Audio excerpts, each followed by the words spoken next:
September 22nd, 2025. It is 5:44 a.m. Eastern Standard Time. And good morning, listeners. This is your live update coming to you from the heart of Washington politics. I'm Pavio G, your host, and welcome to War Notes. We turn our attention to a pair of major shifts. Very important. I'll leave my personal opinion out of this one. This is quite funny. A lot of things are going on, and they're moving quickly. One in the halls of Congress and one in the Oval Office. Two stories that speak to power, allegiance, and change. Stay tuned. We will continue our broadcast in less than 10 seconds.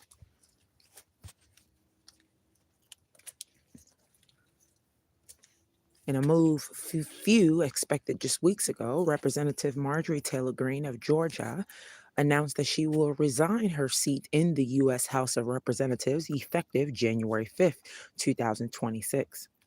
Once a fervent ally of former President Donald J. Trump and a lightning rod figure in the Republican Party, Greene's departure follows a dramatic public rupture with the former president.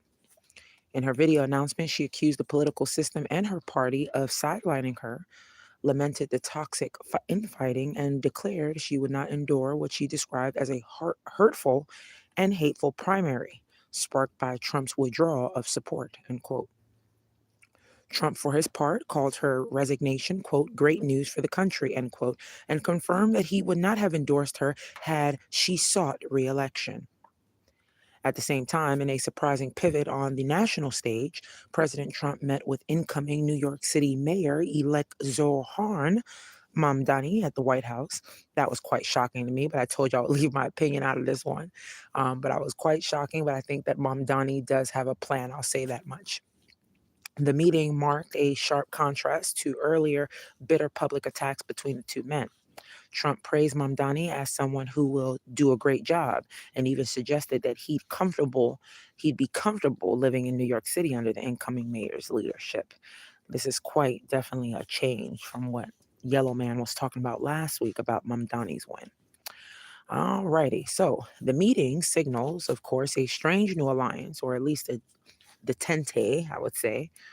Mamdani, once portrayed by right-wing media as, quote, boogeyman and, quote, socialist, appears to be gaining, at least briefly, the approval of the very president who had previously condemned him.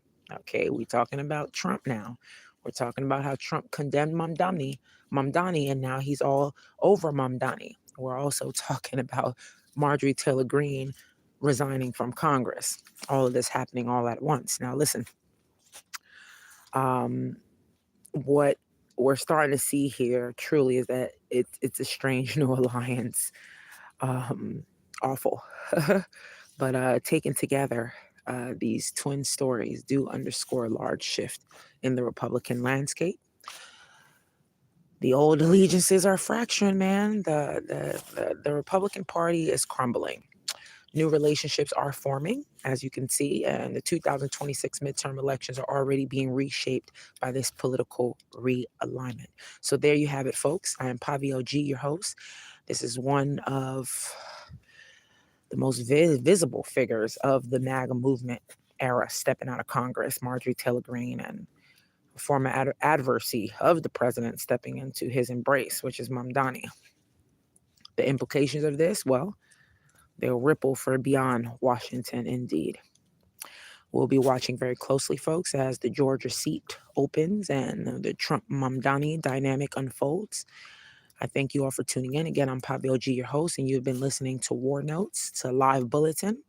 Please stay alert, stay informed, and we will speak again shortly.